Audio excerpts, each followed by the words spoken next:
The elevator doors slid open on the 32nd floor, and Greta Kane stepped into chaos.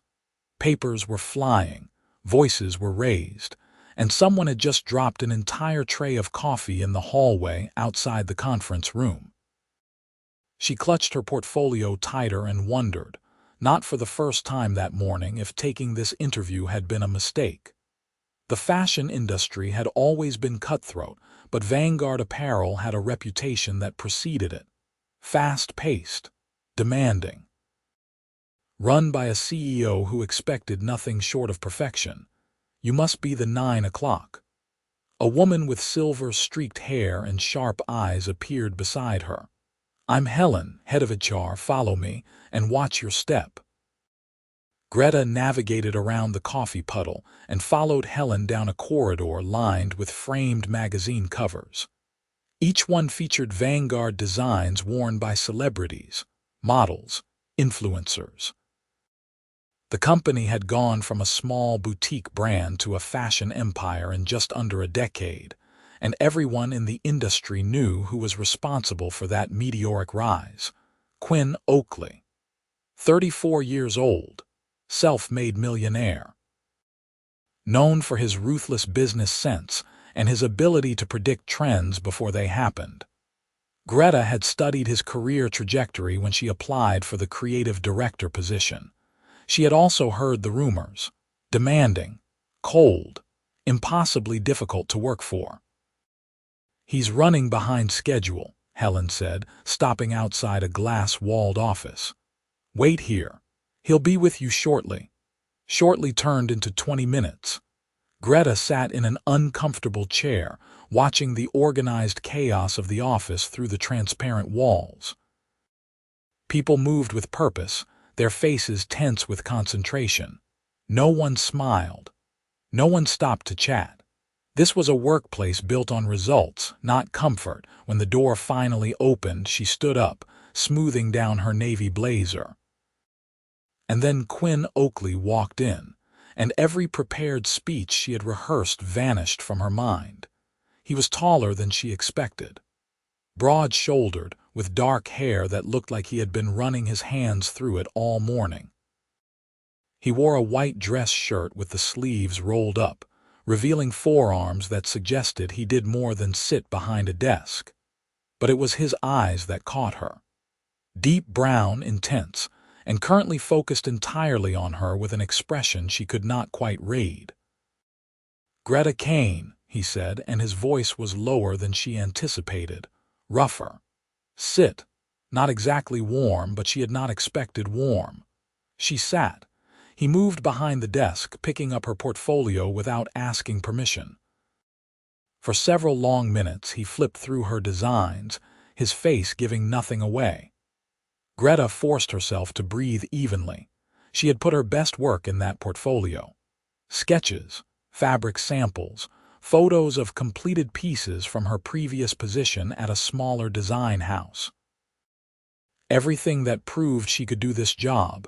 You went to Parsons, he said, not looking up. Yes, graduated top of your class. Second. But yes. That made him look up. Who was first? A guy named Marcus Chen. He designs for Dior now. Something flickered in Quinn's expression. And you ended up at Meridian House. There was a question buried in that statement. Why had someone with her credentials taken a position at a mid-tier company? Meridian gave me creative freedom, she said. I learned more in 3 years there than I would have spending 5 years as someone's assistant at a bigger house. Creative freedom does not pay the bills. No, but it builds a portfolio that gets you interviews at places like Vanguard. Quinn set down the portfolio and leaned back in his chair, studying her. Greta met his gaze steadily, even though something about his attention made her pulse quicken. She had not expected him to be attractive. The business magazines never quite captured the presence he had in person. Why do you want this position? He asked. Because Vanguard is going places, and I want to be part of that trajectory. You have built something remarkable here, but I think it could be even better. Your menswear line is solid, but your womenswear has been playing it safe for the past 2 seasons. I can change that, playing it safe. His tone was neutral, but she sensed danger. Look at your fall collection. Beautiful pieces, well made, but nothing that makes someone stop and look twice. Nothing that makes a statement. You used to take risks. Your spring collection 3 years ago was bold. It was different. It put Vanguard on the map. But lately, you have been following trends instead of setting them. The silence that followed was deafening. Greta wondered if she had just talked herself out of a job. But she had not come here to play it safe either. If Quinn Oakley wanted someone who would just agree with everything he said, he could hire any of the dozens of other candidates probably waiting for their chance. Then, unexpectedly, he smiled. It transformed his entire face, softening the hard lines and reaching his eyes. You are either very brave or very stupid. Hopefully brave. When can you start? Greta blinked. I am sorry, you are hired. The position is yours if you want it. When can you start? Her heart hammered. You are offering me the job. Just like that. I did not build this company by wasting time. You are right about the womenswear line. I know it, my team knows it, and apparently so does everyone else. I need someone who will push boundaries and is not afraid to tell me when I am wrong. That person seems to be you. So, when can you start? Greta's mind raced. She needed to give notice at Meridian. Pack up her apartment in Brooklyn. Find a place closer to Midtown. 2 weeks. 1 week. I'll have Helen draw up the contract. The salary is non-negotiable, but it is competitive. You will have a team of 4 designers under you, a dedicated seamstress staff, and full access to our fabric suppliers. I expect your first collection proposal on my desk within 30 days of your start date. He stood, extending his hand. Greta rose automatically, taking it. His grip was firm, warm, and lasted a fraction of a second longer than strictly professional. When their eyes met, something passed between them, something that made her breath catch. Then he released her hand and the moment vanished. Helen will handle the details. Welcome to Vanguard. The week that followed was a blur. Greta gave her notice at Meridian, where her boss seemed more relieved than surprised. She packed up her tiny studio apartment, said goodbye to her roommate, and found a 1-bedroom in Hell's Kitchen that ate up most of her savings. But the salary Quinn had offered would more than make up for it. Her first day at Vanguard started at 7 in the morning. Helen gave her a brief tour, introduced her to her team, and then deposited her in a bright, spacious office with floor-to-ceiling windows overlooking the city. It was more space than she had ever had in her entire career. Staff meeting in 10 minutes, Helen said. Conference room B, do not be late. The conference room was already full when Greta arrived. She recognized some faces from her previous visit. Others were new. Everyone looked tired, like they had been here for hours already. She took an empty seat near the middle of the table and pulled out her notebook. Quinn walked in exactly on time, carrying a tablet and a cup of black coffee. He wore a charcoal suit today, perfectly tailored, and Greta found herself noticing details she should not be noticing. The way the fabric fit his shoulders, the silver watch on his wrist, the small scar above his left eyebrow. Morning, he said, setting down his coffee. Let us start with production. Marcus, where are we on the spring manufacturing timeline? For the next 90 minutes, Greta listened as Quinn ran through every aspect of the business with brutal efficiency. He knew every detail, caught every discrepancy, and pushed back on anything that sounded like an excuse. But he also listened. When someone had a genuine concern, he addressed it. When someone proposed a solution, he considered it. She also noticed how people looked at him. With respect, yes. But also with something close to fear. No one challenged him. No one disagreed. They simply reported their status and waited for his approval or his criticism. Greta. Her name cut through her observations. "You have been here for an hour." First impressions. Every eye in the room turned to her. This was a test. She could feel it. Say the right thing, fit in, play along, or tell the truth and risk making enemies on her first day. "Your production timeline is too aggressive," she said. "You are going to burn out your manufacturing partners and quality will suffer. The spring line needs to be pushed back by 2 weeks." Silence. Someone coughed. Greta kept her eyes on Quinn, whose expression had gone very still. "That will put us behind our retail partners," he said. "Better to be 2 weeks late with an excellent product than on time with something mediocre. You built this company on quality. Do not sacrifice that for a deadline." More silence. Then Quinn nodded. "Marcus, revise the timeline. 2-week push. Let our retail partners know." He looked back at Greta. "What else? Your color palette for spring is too muted. Spring should feel like renewal. Energy. Right now, it feels like winter that has not quite ended." The buyers approved the palette. "The buyers approved what you showed them. Show them something better and they will approve that too." This time, someone at the table actually gasped. But Quinn's expression had shifted into something that might have been amusement. "You have been here for 1 day. You hired me to make the women's wear line better. That is what I am doing. Fair enough. Bring me a revised color proposal by end of day. If it is better than what we have, we will use it. If not, we stick with the original." It was a challenge. Greta recognized it for what it was. "You will have it by 4.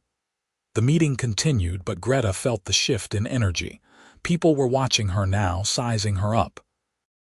She had just challenged the CEO in front of the entire senior staff. That either made her brave or foolish, and the jury was still out on which. When the meeting ended, people filed out quickly.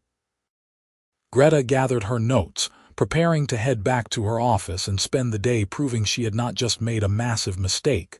"Greta." She turned.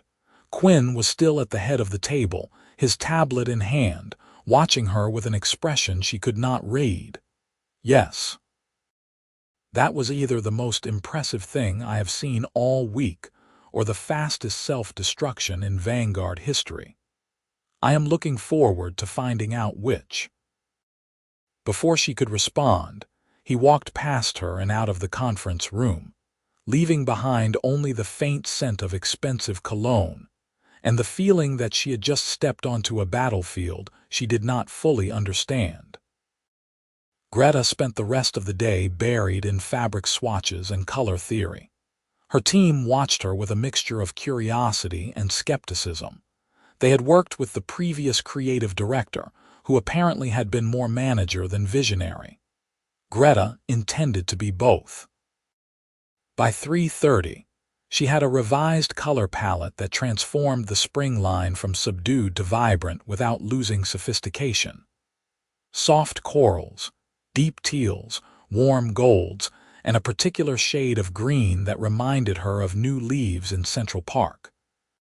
She put together a presentation board, matching each color with fabric samples and sketches showing how they would work in the actual designs. At 4 o'clock exactly, she walked into Quinn's office.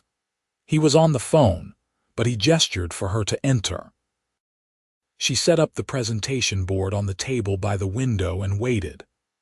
"I do not care what they want," Quinn said into the phone, his voice hard. "The contract specifies our terms. They can accept them or we walk.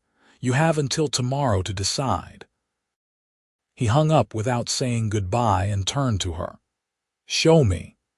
Greta walked him through the revised palette, explaining her choices, showing him how each color would work across different pieces, different fabrics, different body types. She had prepared for every possible question, every objection.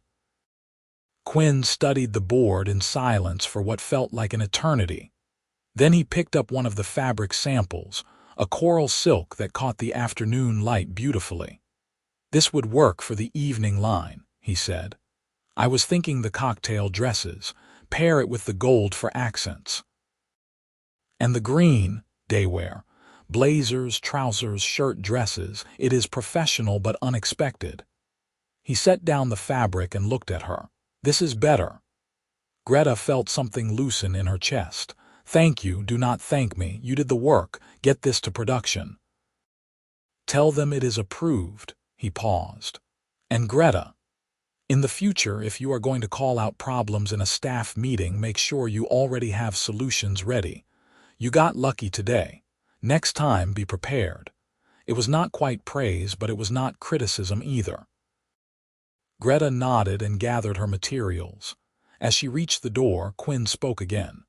Why fashion? She turned back. What? Why did you choose this industry? It is brutal, the hours are terrible, the pressure is constant, you clearly have talent, you could have done anything. Greta considered the question.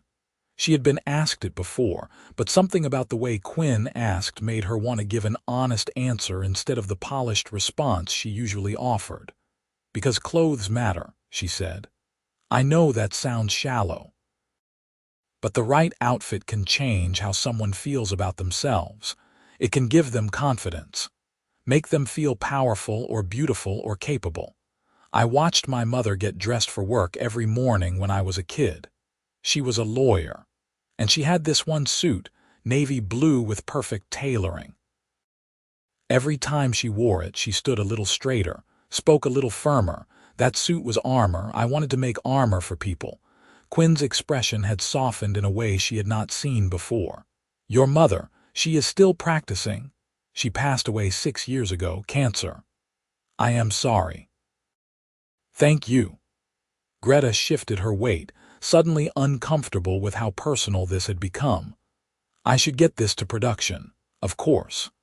But as she walked out, she felt his eyes on her back, and that strange sensation from their first meeting returned. Like something had shifted between them, though she could not name what. The next few weeks fell into a demanding rhythm. Greta worked 12-hour days, sometimes longer. She redesigned pieces, fought with her team until they understood her vision, and presented everything to Quinn for approval. He pushed back on some ideas, approved others, and always expected more. They fell into a pattern of late-night meetings in his office. The rest of the staff would leave by 7 or 8, but Greta and Quinn would still be there at 10, 11, midnight, reviewing designs and debating details. She learned that he drank his coffee black, that he had built Vanguard from nothing after dropping out of business school, and that his standards were impossibly high because he had already failed once before with a previous venture and refused to do it again. She also learned that, beneath the demanding exterior, he had a sharp sense of humor. It came out in unexpected moments. A dry comment about a particularly awful design one of the competitors had released. A perfectly timed observation about someone's ridiculous behavior in a meeting. Greta found herself laughing more than she expected in those late-night sessions. One evening, about a month into her tenure, they were reviewing fabric samples for the fall collection. It was nearly midnight, and the office was quiet except for the hum of the city beyond the windows. What do you think about leather? Quinn asked, holding up a buttery soft brown sample. For what piece? Jacket, women's cut, something that walks the line between tough and elegant. Greta took the sample, testing its weight and flexibility. It could work, but not brown. Cognac, maybe. Or a deep burgundy. Burgundy leather, trust me. He leaned back in his chair, studying her. Greta had grown used to that look over the past few weeks, the way he focused entirely on whatever had his attention. It was intense and unnerving, and something else she did not want to examine too closely. You say that a lot, he said. What? Trust me. You are very confident in your instincts. Should I not be? No, you should. It is just interesting. Most people in your position spend half their time trying to figure out what I want them to say. I am not most people, I have noticed. He stood, moving to the window. Manhattan glittered below them, a sea of lights and life. "You have been here a month. Do you regret it yet? Should I?" "The hours are terrible. I am demanding. Your team probably hates you for pushing them so hard." "My team is starting to see results. That matters more than being liked." Greta joined him at the window, maintaining a careful distance. "Do you regret hiring me?" "No." He said it without hesitation. "You have done more in a month than the previous creative director did in 6. The spring line is going to be the strongest we have had in 3 years." "Then why ask if I regret it?" Quinn turned to face her. They were standing closer than she had realized. Close enough that she could see the faint shadow of stubble on his jaw, the tired lines around his eyes. "Because I know what this place does to people," he said quietly. "It consumes you. I have watched good employees burn out. Great employees leave because they cannot maintain any kind of life outside these walls. I do not want that to happen to you."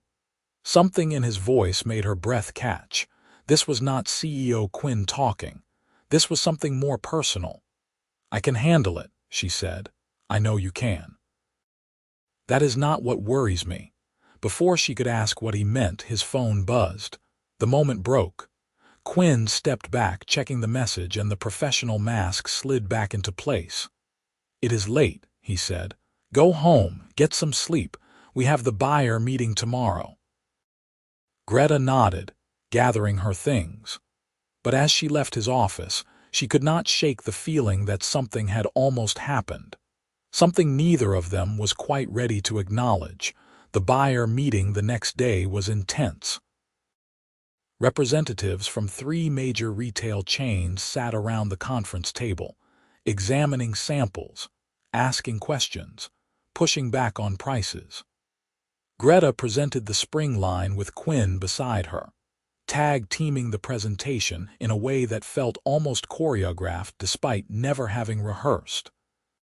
She noticed how they worked together, how he would start an explanation and she would finish it, how she would address a concern and he would provide the business justification. It was seamless, natural, like they had been doing this for years instead of weeks. The buyers approved everything. Full orders, premium placement in stores, and a request for Vanguard to design an exclusive capsule collection for their highest-end locations. After they left, Quinn turned to Greta. The rest of the team had already filed out, celebrating with promises of drinks after work. "That was remarkable," he said. "We make a good team." Something flickered in his expression. "Yes, we do." The next 2 months blurred together in a whirlwind of work and success. The spring line launched to critical acclaim. Fashion magazines featured Vanguard pieces in their editorials. Celebrities started wearing their designs on red carpets. Orders flooded in faster than production could keep up. Through it all, Greta and Quinn spent more and more time together. Strategy meetings, design reviews, industry events where they represented the company side by side. People started talking. She heard the whispers, saw the speculative looks, but nothing had actually happened between them. They were colleagues, business partners. That was all, except it was not all. Greta knew it, even if she would not admit it out loud. She knew it in the way her pulse quickened when Quinn walked into a room. In the way she found herself watching him during meetings, noticing things she had no business noticing. The way he rubbed the back of his neck when he was stressed. How his whole face changed when he smiled, which he did more often now. The particular tone his voice took when he said her name. And she thought, sometimes, that maybe he felt it too, in the way his gaze would linger on her. How he always made sure she had eaten during their late-night work sessions. The time he had given her his jacket when they were leaving an event, and the evening had turned cold. Small things, nothing that crossed any lines, but enough to make her wonder. It came to a head on a Friday evening in late spring. They had just finished a presentation for the fall collection, and it had gone even better than expected. The entire team was heading to a nearby bar to celebrate. Greta had started to pack up her things when Quinn appeared beside her desk. "Good work today," he said. "Thank you. Are you coming to the bar?" He hesitated. "I should finish some paperwork." "Quinn, your company just had one of its most successful quarters ever. Your team worked their asses off. Come have a drink. One drink." The bar was crowded, loud, and exactly what everyone needed after weeks of high pressure. Greta's team was laughing, swapping stories, finally relaxing. She found herself at a high-top table with Quinn, nursing a glass of wine while he drank whiskey. "You should do this more often," she said. "What? Relax. Celebrate. You act like if you stop working for 5 minutes, everything will fall apart. That is how I built this company. And now you have a team. You can trust us to help carry the weight." Quinn looked down at his glass. "Trust does not come easily to me. I have noticed. After my first company failed, I lost everything: money, reputation, the person I thought I was going to marry." He said it flatly, without emotion, but Greta heard the old pain beneath the words. "I swore the next time I built something, I would do it right. I would not depend on anyone else. I would not let myself be vulnerable." "That sounds lonely." "It has been." He looked up, meeting her eyes. "Until recently." Greta's heart hammered. They were treading into dangerous territory now. She should make a joke, change the subject, maintain the professional boundary they had carefully preserved. Instead, she said, "Quinn, I know." He shook his head. "I know you work for me. This is complicated. I should not have said anything." "That is not what I was going to say." He went still. "What were you going to say?" Before she could answer, someone from her team called her name. A designer named Sarah, waving her over to settle some debate. The moment shattered. Greta excused herself, her head spinning, wondering what would have happened if they had not been interrupted. The rest of the evening passed in a blur. She tried to focus on her team, on celebrating their success, but her attention kept drifting back to Quinn. He had moved to another part of the bar, talking to the head of production, but she felt his presence like a physical pull. When she finally decided to leave, it was nearly 11. She said her goodbyes and headed for the door, stepping out into the warm spring night. The streets were still busy, people everywhere, but she felt oddly alone. "Greta, wait." She turned. Quinn had followed her out, his jacket slung over one shoulder. "Let me get you a cab," he said. "I can get my own cab." "I know you can. Let me anyway." They stood on the sidewalk, and the noise of the city seemed to fade into background static. Quinn raised his hand, signaling for a taxi, but his eyes never left hers. "What you said before," Greta started, "about things being complicated. I should not have brought it up. No. I am glad you did." She took a breath. "Because I think about it too, whatever this is." A cab pulled up to the curb. Neither of them moved.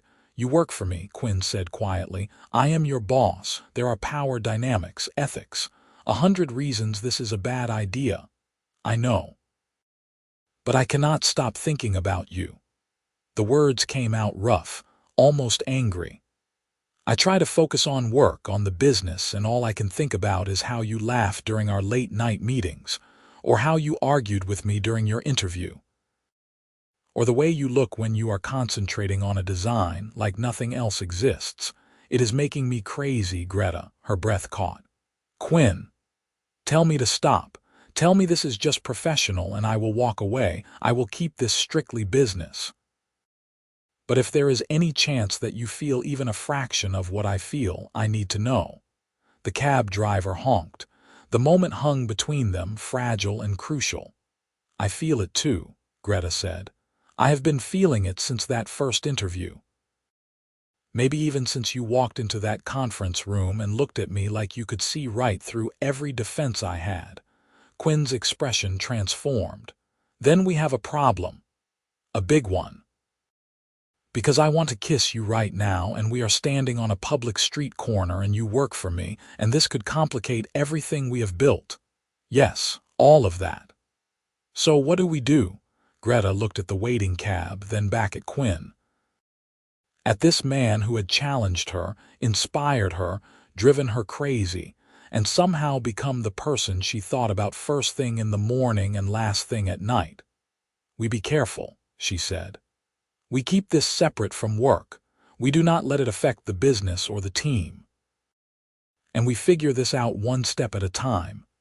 Is that what you want? What I want is for you to kiss me, but not here, not like this. Quinn reached out, his fingers brushing against hers. It was the smallest touch, but it sent electricity up her arm. Tomorrow, he said. Dinner. Not a work dinner. A real date, if you want, I want. 7 o'clock, I will pick you up. Greta gave him her address, then climbed into the cab. As it pulled away, she looked back. Quinn was still standing on the sidewalk, watching her go, and the expression on his face made her heart race. Saturday felt like it lasted a year. Greta changed outfits 4 times, finally settling on a simple black dress that was elegant without trying too hard. When her buzzer rang at exactly 7, she took a deep breath and headed downstairs. Quinn was waiting outside in dark jeans and a navy button-down, and he looked so different from CEO Quinn that for a moment she just stared. More relaxed, younger, achingly handsome. "Hi," he said. "Hi, you look beautiful. You look different, good different," he smiled. "I left the suit at home. Figured it was time to be just Quinn tonight, not CEO Quinn." They went to a small Italian restaurant in the West Village, the kind of place with checkered tablecloths and candles stuck in wine bottles. Nothing fancy. Nothing designed to impress. Just good food and quiet corners for conversation. "How did you find this place?" Greta asked after they had ordered. "I used to live near here. Before Vanguard took off, I would come here when I could afford it, which was not often. The owner, Marco, he used to let me wash dishes in exchange for meals when things were really bad. Seriously, seriously. After my first company failed, I was broke. I mean truly broke, living in a studio the size of a closet, working 3 jobs to pay rent. This place kept me fed during the worst of it. I had no idea. Most people do not.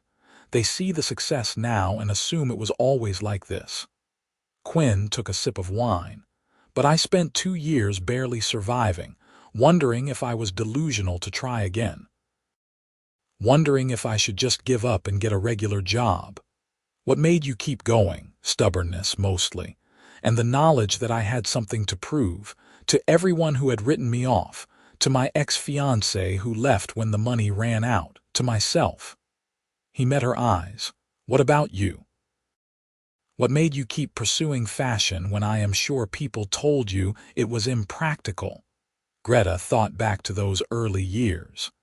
The arguments with her father, who wanted her to be a lawyer like her mother. The struggle to afford design school. The internships that paid nothing and expected everything. "I think I needed to prove something too," she said. "After my mom died, everyone kept telling me to be practical, play it safe. But she had always encouraged my sketches, my designs. She used to say that the world needed beauty, and there was no shame in creating it. I kept going because quitting would have felt like letting her down. She would be proud of what you have accomplished." The words, simple and sincere, made Greta's throat tighten. "Thank you." They talked through dinner, the conversation flowing easily from work to life to dreams they had not shared with anyone else. Greta learned that Quinn had a younger sister he was putting through medical school, that he played piano but had not touched a keyboard in years, that he wanted to eventually start a foundation for aspiring designers from low-income backgrounds.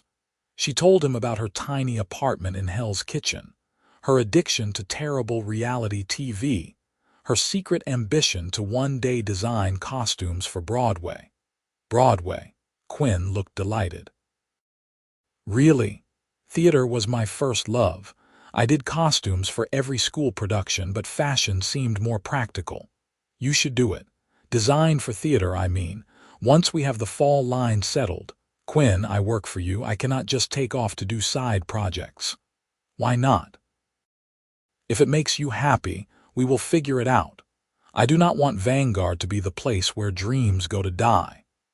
The sincerity in his voice made her want to kiss him right there in the middle of the restaurant. Instead, she reached across the table and took his hand. His fingers closed around hers, warm and solid. After dinner, they walked through the village in no hurry to end the evening.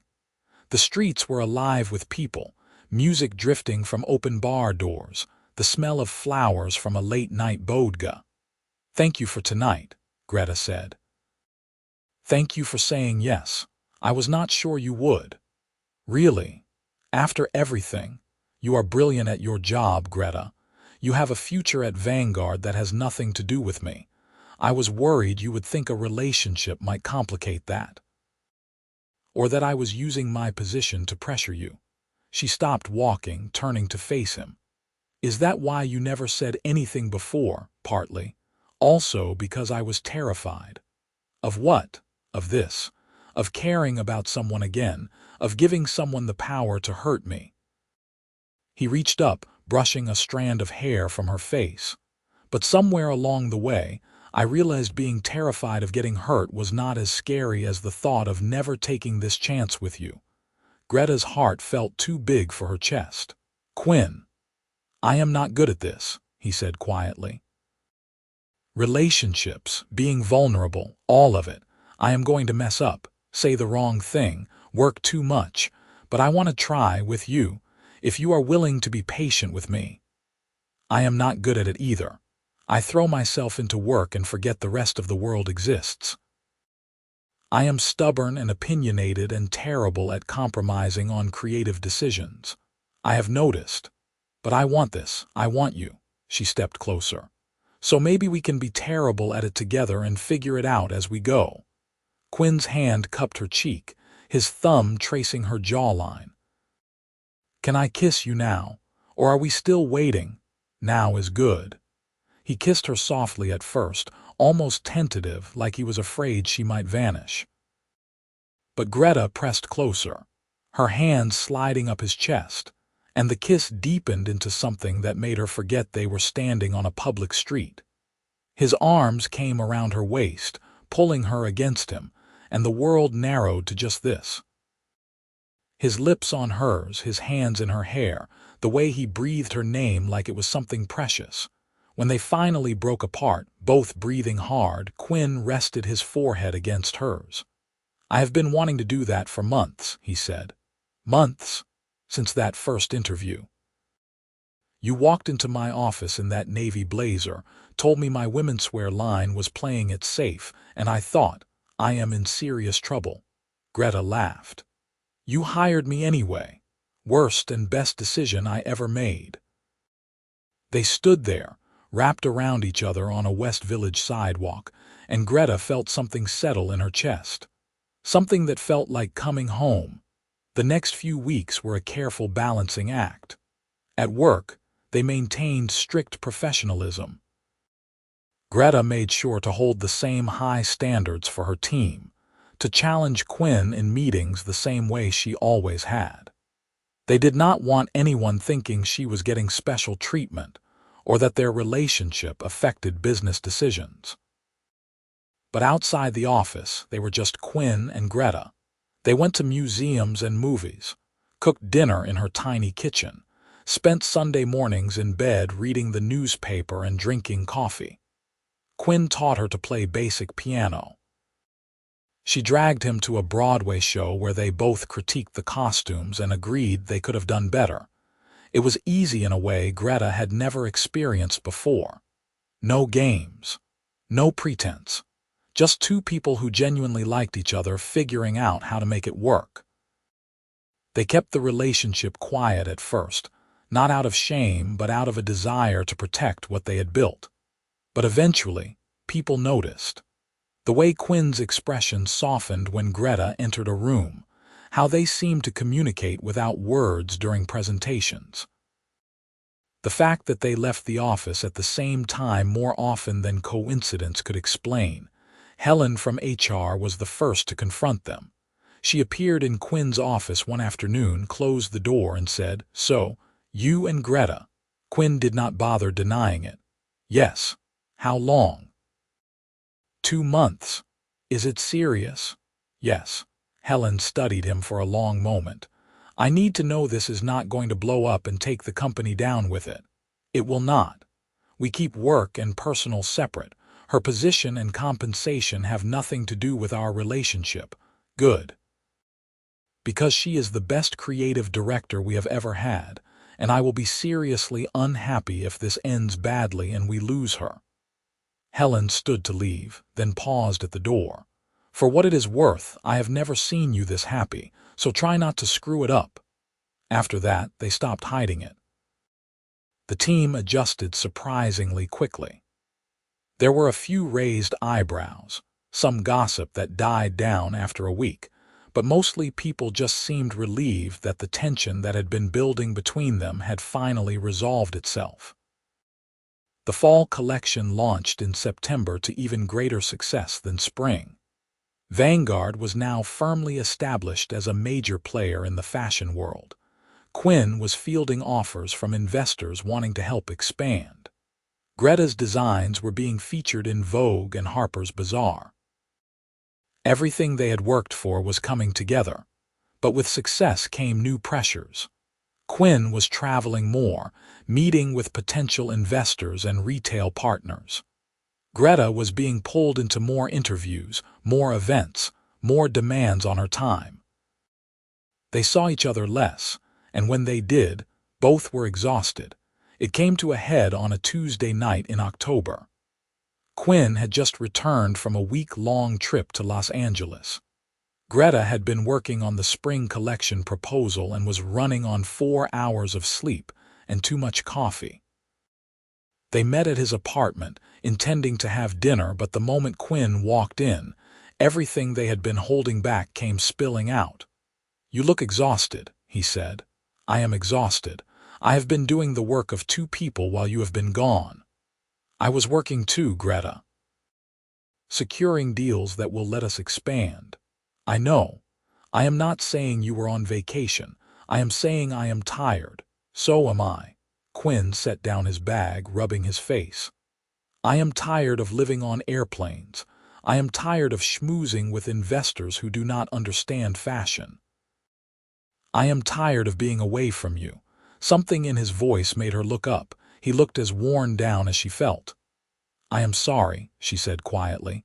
"I should not have snapped." "No, you should. We both should. We have been acting like everything is fine when we are both drowning." They stood in his living room, the tension finally breaking into honesty. "I miss you," Greta said. "Even when we are in the same room, I miss you. We barely talk anymore. Everything is about work." "I know." Quinn moved closer. "I have been so focused on making Vanguard succeed that I forgot why I wanted it to succeed in the first place. So I could have a life. So I could have time for things that matter, for people who matter. So what do? I hire more people. Delegate. Trust my team to handle things I have been trying to do myself. And I make time for us a priority, not an afterthought." He took her hands. "Because this matters more than any business deal. You matter more." Greta felt her eyes sting. "I need to be better too. I need to not let work consume every waking hour. I need to remember that there is more to life than the next collection. So we both try harder, together." Quinn pulled her into his arms, and Greta let herself relax into his embrace. This was what she had been missing. Not the grand gestures or expensive dates, just this. Being held by someone who knew her, really knew her, and chose her anyway. "I love you," Quinn said quietly. "I do not think I have said that yet, but I do. I love you, Greta," her breath caught. They had been together for months now, but hearing those words still made her heart race. "I love you too," she said. "I have for a while now. I was just waiting." "For what?" "For you to say it first." She pulled back to look at him. You are not the only one who has a hard time being vulnerable. I needed to know you felt it too. Quinn kissed her slow and deep, pouring everything he felt into it. When they broke apart, he was smiling. We are both disasters at this, he said, complete disasters. But we are figuring it out. We are. That night they ordered takeout and stayed in, just talking. Really talking in a way they had not in weeks. About the business, yes, but also about everything else. Their fears. Their hopes. The life they wanted to build together, both inside and outside of Vanguard. Quinn did what he promised. He hired a VP of Business Development to handle investor relations and travel. He promoted Marcus to COO, giving him authority to make operational decisions. He started leaving the office by 7, protecting evenings and weekends for time with Greta. Greta, in turn, trained her team to handle more independently. She stopped checking emails at midnight. She said no to opportunities that would spread her too thin. She made space in her life for the relationship, for herself, for the things that mattered beyond work. It was not perfect. They still had arguments, still had moments of frustration when schedules conflicted or stress made them short with each other, but they talked through it. They showed up for each other, and slowly they built something that felt solid and real and lasting. In December, Vanguard held its annual holiday party. The entire staff was there, plus investors, partners, and industry friends. It was the kind of glamorous event that made it into fashion magazines and social media feeds. Greta wore a dress from their fall collection, a deep burgundy number that fit like a dream. Quinn could not take his eyes off her all night. They mingled separately for most of the evening, playing their professional roles, but kept finding each other across the room. A shared glance, a smile. Small moments of connection in the crowd. Near the end of the night, Quinn stood to give a speech. He thanked the staff for their hard work, acknowledged their success, and outlined his vision for the coming year. Then he did something unexpected. Before we wrap up, I want to say something personal. He looked directly at Greta. This year, Vanguard achieved things I never thought possible. We grew. We succeeded. We established ourselves as a force in this industry. But the biggest change for me this year was not professional. It was personal. I met someone who challenged me, inspired me, and made me remember why I started this company in the first place. Someone who makes me want to be better, both as a CEO and as a person. The room had gone quiet. Greta felt every eye turned toward her. "Greta, would you come up here?" Her heart pounded as she moved through the crowd. When she reached him, Quinn took her hand. "I am not good at public displays," he said, his voice quieter now, meant just for her but loud enough for the room to hear. "I prefer to keep my personal life private. But I realized tonight that I do not want to hide how I feel about you. I do not want there to be any doubt or question. So I am saying it here in front of everyone. I love you. You are the best thing that has happened to me, and I want everyone to know it." Greta's throat was tight with emotion. "Quinn, I know we said we would keep work and personal separate, and we have, but I do not want to pretend anymore that you are just my creative director. You are so much more than that. You are my partner, in business and in life, if you want to be." "Of course I want to be," she said, not caring that tears were streaming down her face. "You are stuck with me now." Quinn kissed her, right there in front of the entire company, and the room erupted in applause and cheers. When they broke apart, both laughing and crying, Greta saw the faces around them. Her team, Quinn's team, their team, all smiling, celebrating, genuinely happy for them.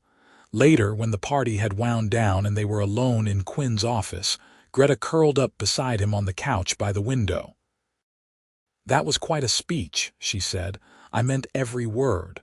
"I know." She tilted her head up to look at him. "When did you know that you loved me?" Quinn thought about it. "Honestly, I think I knew during your interview." When you told me the women's wear line was playing it safe and looked me straight in the eye like you dared me to disagree. Something in me just recognized you, like I had been waiting for you without knowing it. That is terrifying and romantic in equal measure. That is how I feel about you in general. He brushed a kiss against her forehead. What about you? When did you know? I think it was the night at the bar when you told me about your first company failing, about losing everything. You were so honest, so vulnerable. And I realized I wanted to know all of you, not just CEO Quinn, but the person underneath. The one who was scared and stubborn and absolutely determined to succeed. I wanted all of it. You have it, all of it, all of me. They sat in comfortable silence, watching the city lights below. After everything they had been through, all the long hours and hard work and careful balancing, they had arrived here, together, solid, sure. What happens now? Greta asked. We keep building, the business, this relationship, our life. Quinn turned to her, his expression serious. I want it all with you, Greta, not just dating. I want years, decades. I want to wake up next to you when we are 70 and still arguing about color palettes. She laughed. That sounds perfect. I am not proposing, not tonight, but I want you to know that is where my head is. Where my heart is. Good. Because that is where mine is too. They stayed late into the night making plans for the spring collection, for expansion into menswear accessories, for a vacation they would actually take without checking work emails every 5 minutes. For the future they were building together, one decision at a time. The following months were a whirlwind of continued success. Vanguard expanded into new markets. Greta's designs won awards. Quinn secured partnerships that made the company a true industry leader. But through it all, they held on to what mattered. Date nights were sacred. Sundays were for sleeping in and lazy brunches. They protected their relationship fiercely, refusing to let work consume everything the way it so easily could. They also started talking seriously about the future. Marriage, yes, but also what came after. Kids, maybe. A home outside the city for weekends. A foundation to support young designers. Dreams that extended beyond fashion and into the life they wanted to build together. In May, nearly a year after their first date, Quinn took Greta back to the Italian restaurant in the West Village. The same table, the same wine, but everything else had changed. You remember what I said the first time we came here? He asked. You said a lot of things. I said I was not good at relationships, that I was going to mess up. You did mess up. Several times, so did I, but we figured it out. We did. Quinn reached across the table, taking her hand. I love you, Greta Kane. I love your talent and your stubbornness, and the way you challenge me every single day. I love that you make me want to be better. That you see all of me, even the parts I am not proud of, and you choose me anyway. Greta's heart was racing. She knew what was coming, but knowing did not make it any less overwhelming. I do not have a ring, Quinn continued, because I wanted to ask you first before I made assumptions. So this is me asking, will you marry me? Will you spend your life with me, building something beautiful together both in and out of the office? Tears streamed down her face. Yes, absolutely yes. Quinn stood, pulling her up with him, and kissed her like his life depended on it. Around them, the restaurant erupted in applause. Marco, the owner, was beaming from behind the bar. Other diners were cheering, but Greta only had eyes for Quinn, for the man who had become her partner in every sense of the word. We should probably pick out a ring, Quinn said, laughing through his own tears. Later. Right now, I just want to be here with you. They stayed at the restaurant for hours, celebrating with good wine and better company. When they finally left, walking hand in hand through the village streets, Greta felt something settle in her chest. This was what happiness felt like. Not perfect. Not without challenges, but real and solid and worth fighting for. They got married 6 months later in a small ceremony upstate, just family and close friends. Greta wore a dress she designed herself, simple and elegant. Quinn could not stop crying when he saw her walk down the aisle. They exchanged vows they wrote themselves, promising to love each other through success and failure, through long work days and lazy Sundays, through all the chaos and beauty that life would bring. At the reception, during their first dance, Quinn pulled her close and whispered, "It was always you." Greta pulled back to look at him. What, from that first interview, maybe even before, "It was always you, Greta. I just needed time to realize it, to be ready for it." She thought about that first day, walking into chaos on the 32nd floor. Meeting this intense, driven man who challenged her to be better. All the long nights, the arguments, the slow realization that what she felt was more than professional admiration. "I think I knew too," she said softly. "I knew that you were different, that this was different. But I needed you to say it first. I needed to know I was not imagining it." "You were not imagining it. You never were." They swayed together as the song played, surrounded by everyone they loved, and Greta thought about the journey that had brought them here, the risks they had taken, the vulnerability they had found, the love they had built piece by careful piece. "I love you," she said. "I love you too, always." Years passed. Vanguard continued to thrive under their joint leadership. Greta became a household name in fashion. Quinn expanded the business into international markets, but the company was no longer their entire lives. They had learned to balance, to prioritize, to remember that success meant nothing if you had no one to share it with. They bought a brownstone in Brooklyn with a garden and space for Quinn's piano. They took real vacations, traveling to places just for pleasure rather than business. They fought sometimes, still stubborn and strong-willed, but they always came back to each other with apologies and understanding. 3 years into their marriage, Greta found out she was pregnant. The news sent Quinn into a spiral of joy and panic in equal measure. He started reading parenting books obsessively. He designed a nursery that was color-coordinated and perfectly organized. He drove Greta crazy with his hovering. "I am not made of glass," she told him one evening as he tried to stop her from reaching for something on a high shelf. "I know, but humor me. This is new territory for both of us. You do realize people have been having babies for millennia, right? Not our baby."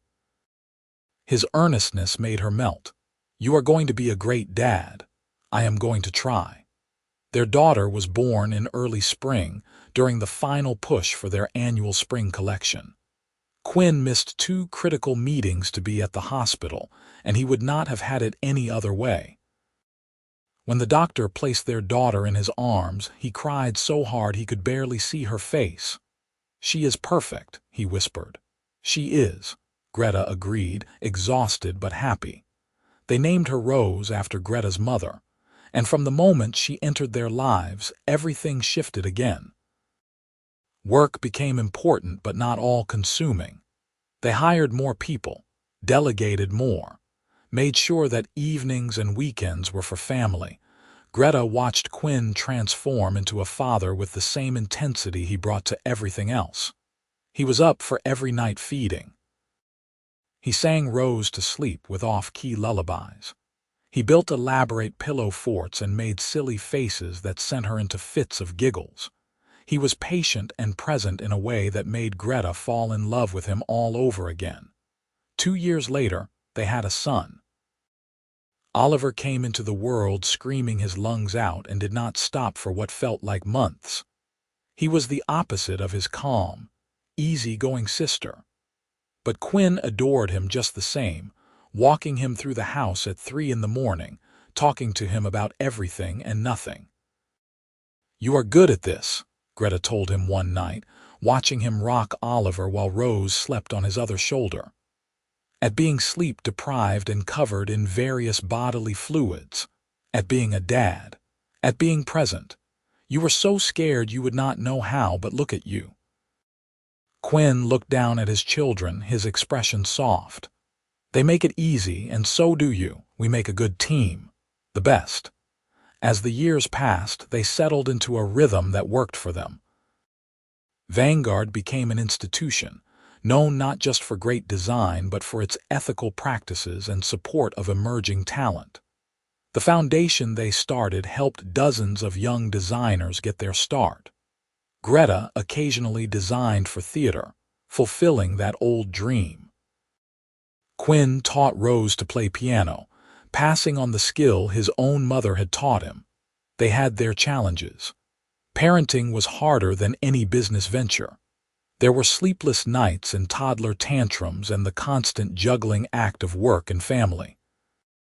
They argued sometimes about division of labor, about parenting decisions, about all the normal things couples argued about, but they always came back to each other. They never forgot what it had taken to get here. The vulnerability, the trust, the choice to keep choosing each other, day after day, even when it was hard. One evening, nearly 15 years after that first interview, they stood in their garden while Rose and Oliver played on the swing set Quinn had built. The sun was setting, painting the sky in shades of pink and gold. Greta leaned against her husband, his arm around her waist, and felt contentment settle over her. "You ever think about that first day?" she asked. "When I walked into your office and told you your womenswear line was playing it safe," Quinn laughed. "All the time. I think about how close I came to not hiring you because you made me so nervous." Nervous, terrified. "You were talented and beautiful and said exactly what you thought. I knew you were going to turn my life upside down. Did I? In the best possible way." He turned her to face him, his hands framing her face. "You gave me everything I did not know I needed. A partner, a family, a reason to build something beyond just success. You taught me that being vulnerable was not weakness, that letting someone in was not the same as losing control. That love was worth the risk." Greta's eyes filled with tears. After all these years, he could still make her feel like that girl in the navy blazer, standing in front of him with her heart pounding. "It was always you," she said softly, echoing his words from their wedding. "I knew it from the beginning, even if I could not admit it. Something in me recognized you, recognized this, what we could be together. I am glad you waited for me to say it first. Why? Because I needed to be brave enough to admit it, to put myself out there and risk rejection. You gave me that gift, the chance to choose you openly, without hesitation." They stood together as the sun dipped below the horizon, their children's laughter filling the air, and Greta thought about the winding path that had brought them here. From that chaotic first morning to this perfect, ordinary evening, all the work and struggle and joy and love, she thought about the girl who had walked into that interview determined to prove herself, and the man who had been so afraid to let anyone close. How they had both been exactly what the other needed, even when they did not know it yet. "I love you," she said. "I love you too," Quinn replied. "Always have, always will." And in that garden, surrounded by the life they had built together, that was enough, more than enough. It was everything.